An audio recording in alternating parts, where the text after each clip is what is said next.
Hi, this is Ms. Smith again, and this is going to be the video for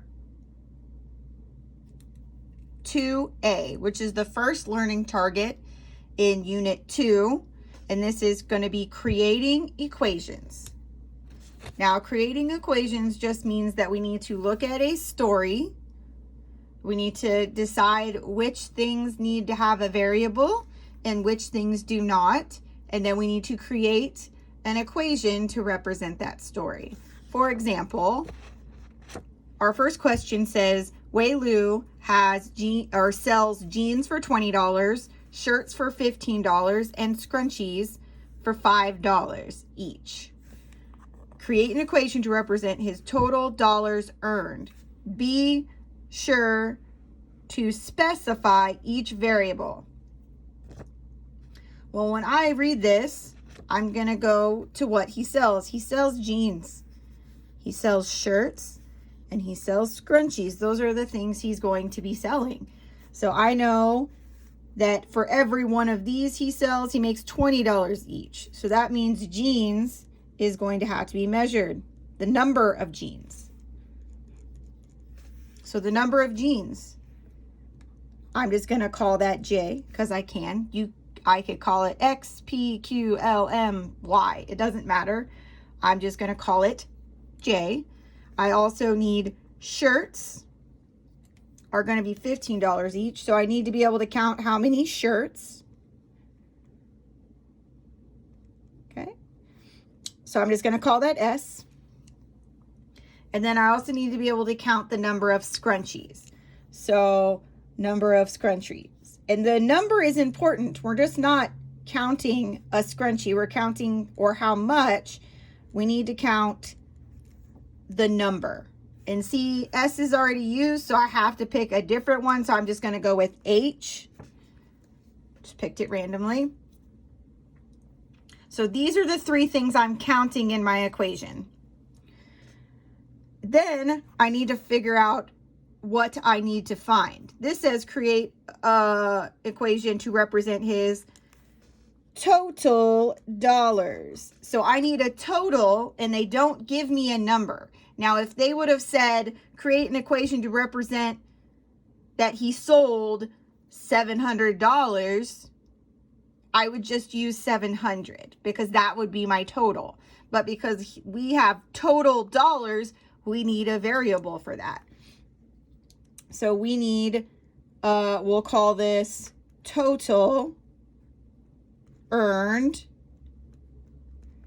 We'll call that T for total. Like I said, I could call it X for total. I'm just using T because I can. So now, if I am making a total, that tells me to add things. When you have a total of something, you need to add it. So I know if I take $20 and multiply it by how many jeans, $20 times 2 jeans would give me the price for 2 jeans. $20 times 10 would give me the price for 10 jeans. And I have to add to that the shirts I sell. So I'm going to say $15 times every shirt. Okay, and you do put the numbers first. This is an algebra thing. The numbers always go first. You're not going to write J20. You write 20 times J. Do remember that when you have 2 letters next to each other or a number and a letter next to each other, that is multiplication. So let's continue on. I also sell scrunchies, or Wei Lu also sells scrunchies. So I need to use my variable here, and it's going to be 5 times every scrunchie. So that's what I'm selling. And I know if I add all that together, that has to equal my total. And we're done. So this is one example of how to create an equation. First, you define your variables, then you're going to put them in an equation that makes sense for whatever the story was. Okay, let's try the next one. Here is another story. This says an extra large pizza costs $22. It costs 75 cents extra for each topping you add, and you can have $2 more each time you want extra cheese.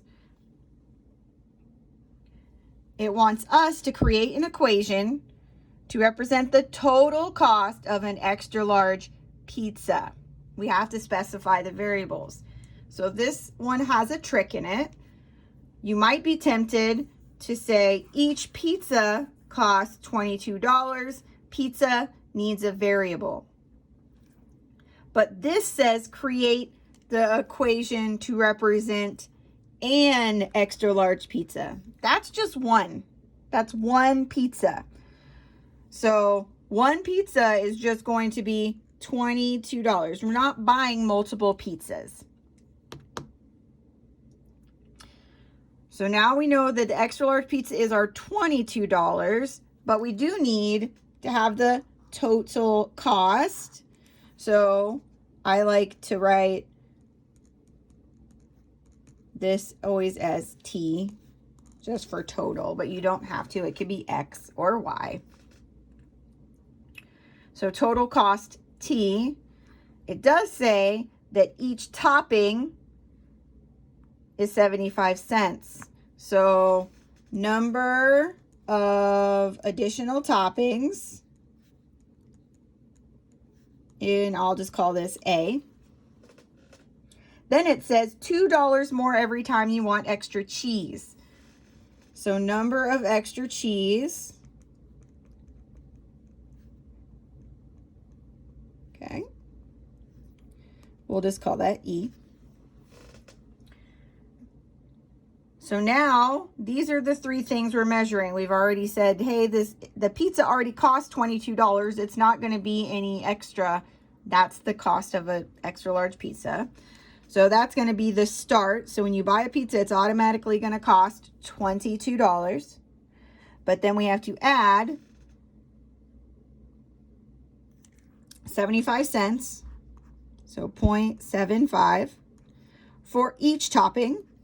We got cut off there for a second, but I was starting at 75 cents per topping that we add additional. And then we have to add the $2 for each time we want extra cheese. And that is going to be the total cost of our pizza. And that is 2A, creating equations.